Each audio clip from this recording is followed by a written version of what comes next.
एक सेठ से लक्ष्मी जी रूठ गई। जाते हुए बोली, मैं यहां से जा रही हूं, अब मेरी जगह नुकसान आएगा, तैयार रहना, और अगर तुम जाते जाते मुझसे कुछ मांगना चाहते हो तो बोलो।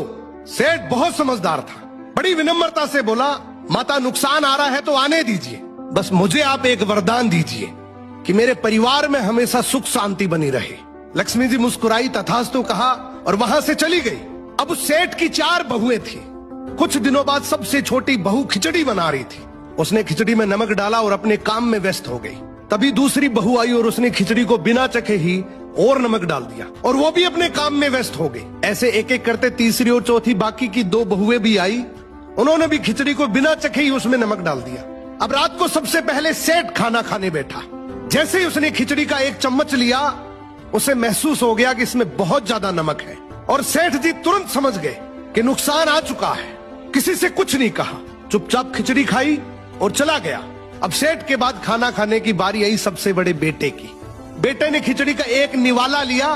उसने परिवार वालों से पूछा, पिताजी ने खाना खा लिया? उन्होंने कुछ कहा?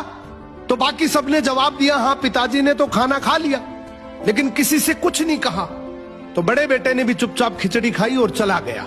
ऐसे ही करके परिवार के बाकी सारे सदस्य एक एक करके आए, अपने से पहले वालों के बारे में पूछा, कुछ नहीं कहा, चुपचाप खिचड़ी खाई और चले गए।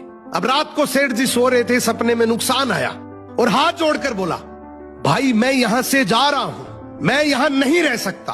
तो सेठ जी ने पूछा, क्यों, क्या हो गया?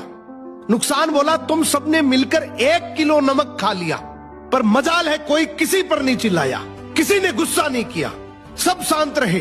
अब जिस परिवार में इतनी सुख शांति हो, आपस में इतना प्यार हो, वहां पर मैं नहीं रह सकता। निष्कर्ष कि जिंदगी है तो उतार चढ़ाव, दुख सुख